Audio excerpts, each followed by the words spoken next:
Ya, kita mulai ya. Bismillahirrahmanirrahim. Assalamualaikum warahmatullahi wabarakatuh.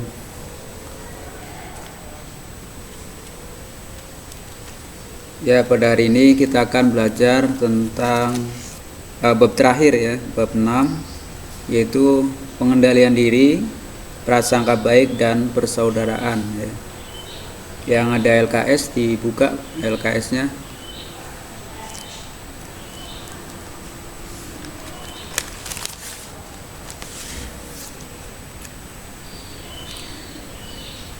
Yang pertama kita akan bahas makna pengendalian diri, prasangka baik dan persaudaraan ya. Pertama pengendalian diri ya. Pengendalian diri atau kontrol diri adalah menahan diri dari segala perilaku yang dapat merugikan diri sendiri dan orang lain ya. Seperti sifat contohnya adalah serakah, atau tamak ya. Terus pengendalian diri diperlukan oleh setiap manusia agar dirinya terjaga dari hal-hal yang dilarang oleh Allah Subhanahu wa taala. Jadi pengendalian diri di sini adalah kalian mampu mengendalikan diri kalian dari sifat contohnya tadi adalah serakah ya, ingin menang sendiri, egois dan lain sebagainya ya. Nah, kalian diusahakan bisa mengendalikan diri dari hal itu gitu. Terus yang kedua adalah berprasangka baik ya. Berprasangka baik atau positive thinking ya.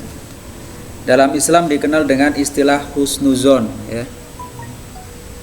Atau husnuzon adalah sikap yang selalu berpikir positif terhadap apa yang telah diperbuat orang lain. Jadi contohnya orang berbuat seperti ini, kalian berpikir positif. Lah, Islam menganjurkan umatnya untuk selalu berprasangka baik atau husnuzon. Nah, lawan dari husnuzon adalah suuzon ya. Nah, suuzon ini yang tidak diperbolehkan dalam agama Islam gitu ya. Terus yang ketiga adalah persaudaraan ya. Persaudaraan dalam Islam bukan sebatas hubungan kerabat ya. Jadi bukan hanya mama kalian kakak beradik gitu ya. Itu. Jadi dalam Islam itu semua orang muslim itu adalah bersaudara ya. Gitu. Atau persaudaraan sesama makhluk Allah ya. Gitu. Jadi semua makhluk Allah yang diciptakan ini adalah saudara kita, terutama saudara-saudara muslim gitu ya.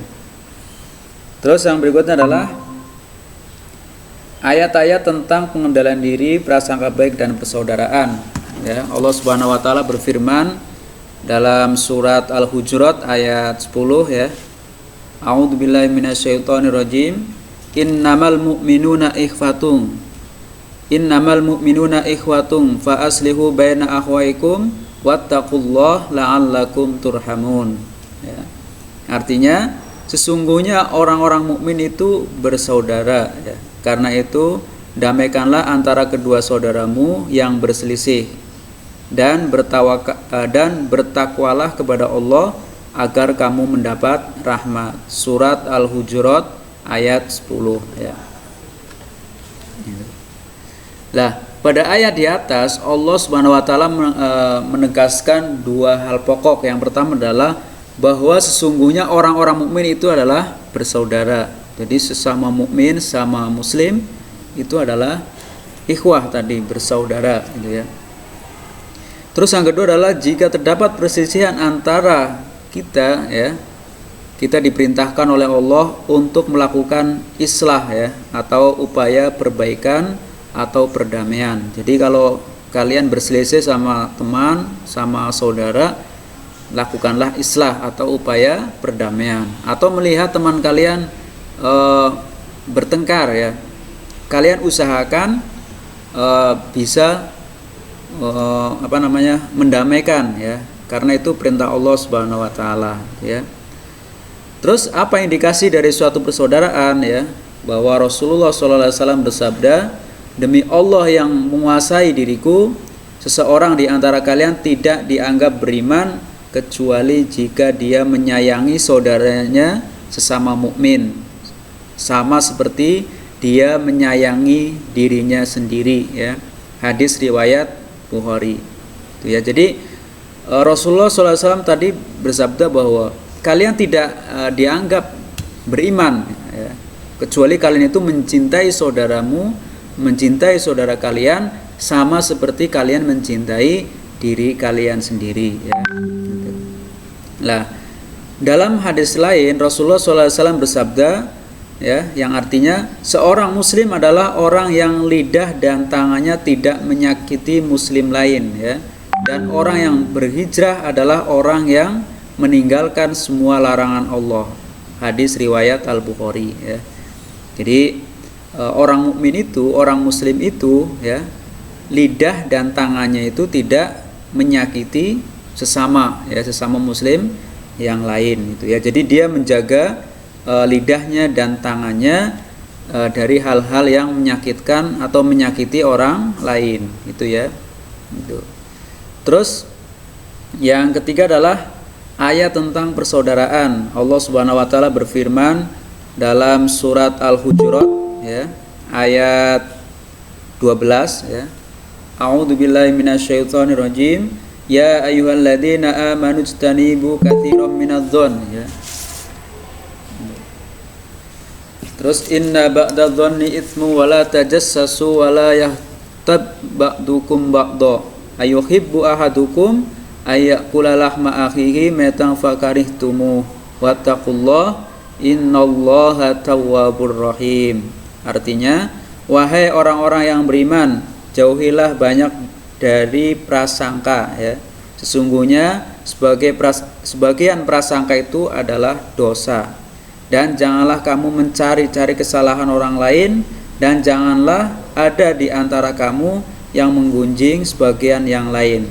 Apakah ada di antara kamu yang suka memakan daging saudaranya yang sudah mati? Tentu kamu merasa jijik.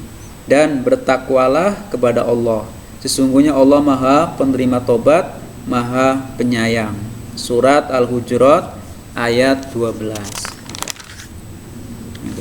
Nah, pada ayat di atas terdapat penjelasan, di antaranya adalah Allah Subhanahu wa taala memberi peringatan kepada orang-orang yang beriman supaya mereka menjauhkan diri dari prasangka ya, terhadap orang-orang yang beriman. Dan jika mereka mendengar sebuah kalimat yang keluar dari mulut saudaranya yang mukmin, maka kalimat itu harus diberi tanggapan yang baik ya, ditunjukkan kepada pengertian yang baik, dan jangan sekali-kali timbul salah paham ya, apalagi menyelewengkannya sehingga menimbulkan fitnah dan prasangka itu ya. Terus yang berikutnya adalah hadis tentang pengendalian diri, prasangka baik dan persaudaraan ya. Hadis yang pertama diriwayatkan dari Abi Hurairah ya. Qala Rasulullah sallallahu alaihi wasallam, laisa syadidu bisur'ati innamas syadidul ladzi yamliku nafsahu indal ghadab ya. Artinya diriwayatkan dari Abu Hurairah radhiyallahu an bahwa Rasulullah sallallahu alaihi wasallam bersabda, orang yang perkasa ya, bukanlah orang yang menang dalam perkelahian ya, tetapi orang yang perkasa adalah orang yang mengendalikan dirinya ketika marah ya. Nah, hadis riwayat Bukhari dan Muslim ya. Makna hadis ini adalah bahwa orang kuat ya, yang sebenarnya ini ya, jadi orang yang kuat sebenarnya itu adalah orang yang mampu menahan emosinya ketika kemarahannya sedang bergejolak ya, dan ia mampu melawan dan menundukkan nafsunya ketika itu ya. Dan barang siapa yang mampu mengendalikan dirinya ketika itu, maka sungguh ia telah mampu mengalahkan musuhnya yang paling kuat dan paling berbahaya, yaitu apa? Hawa nafsu ya. Terus hadis yang kedua adalah an Abi Hurairah qala Rasulullah sallallahu alaihi wasallam, iyyakum wa dhanna fa inna dhanna akdabul hadis ya. Artinya diriwayatkan dari Abu Hurairah radhiyallahu an bahwa Rasulullah sallallahu alaihi wasallam bersabda, jauhkanlah dirimu dari prasangka buruk ya, karena sesungguhnya prasangka itu adalah perkataan yang paling dusta ya. Hadis riwayat Bukhari dan Muslim. Nah, Rasulullah SAW senantiasa memberi peringatan kepada umatnya dari perkara-perkara yang mendatangkan kemudorotan, ya, atau menimbulkan keretakan ukhuwah Islamiyah di antara kaum muslimin. Dalam hadis tersebut, ya, Nabi mewaspadai umatnya dari sifat buruk sangka terhadap saudaranya, karena hal ini akan membawa kerusakan bagi mereka, ya. Adapun prasangka yang dicela dan dilarang dalam hadis di atas adalah prasangka semata tanpa ada faktor penguat atau alasan tertentu, ya. Jadi hanya menyangka-nyangka saja atau menduga-duga saja, ya. Itu. Nah, terus selanjutnya adalah hikmah penerapan pengendalian diri, prasangka baik dan persaudaraan, ya. Yang pertama adalah orang yang mampu mengendalikan diri, berprasangka baik dan persaudaraan. Yang pertama, kehidupannya akan tentram secara lahir dan batin. Ini sudah pasti, ya, bahwa orang yang mampu mengendalikan diri pasti hidupnya akan tentram, ya. Terus yang kedua adalah dicintai oleh Allah Subhanahu wa taala, ya. Terus yang ketiga adalah memiliki sifat lapang dada dalam menerima semua yang terjadi dalam kehidupan, ya. Jadi hidupnya itu tidak sedih, tidak putus asa, ya.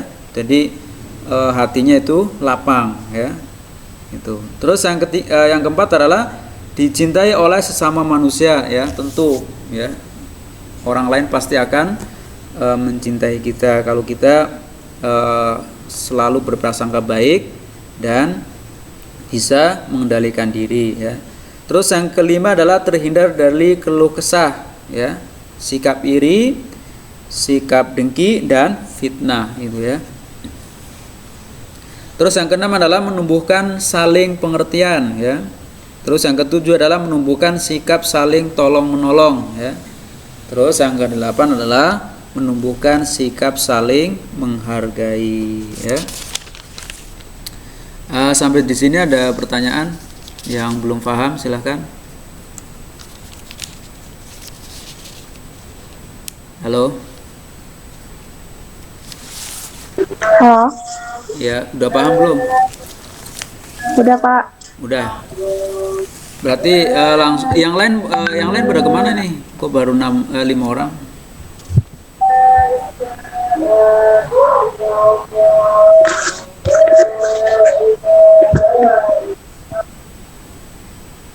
Berarti langsung masuk ke kisi-kisi, ya.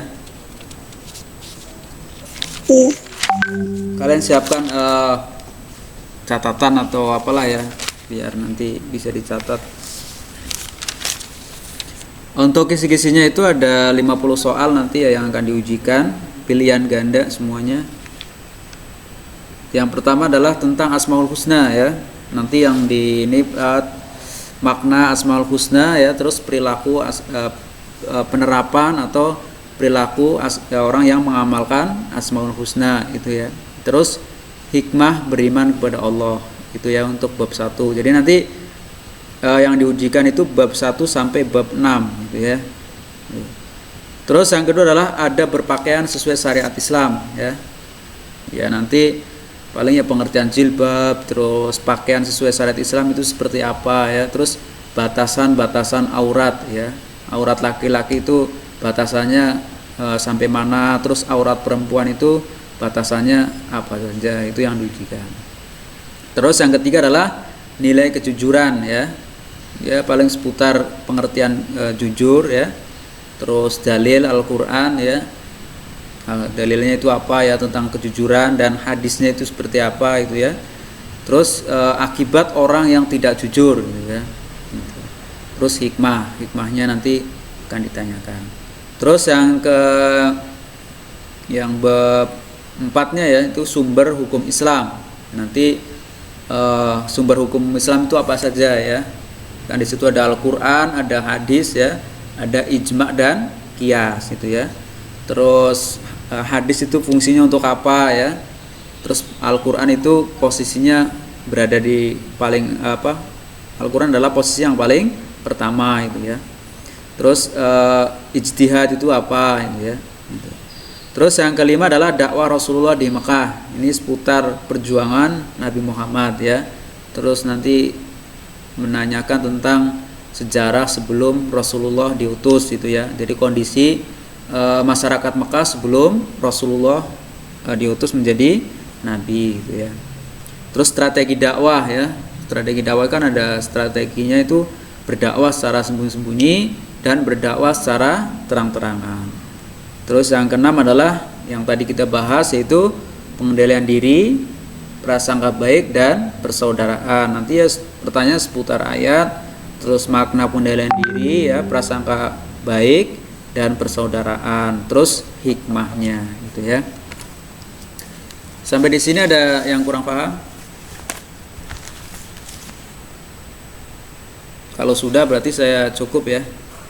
Nanti yang lain dikasih tahu ya kisi-kisinya. Iya, Pak. Kalau nggak ada pertanyaan, ada yang bertanya silakan.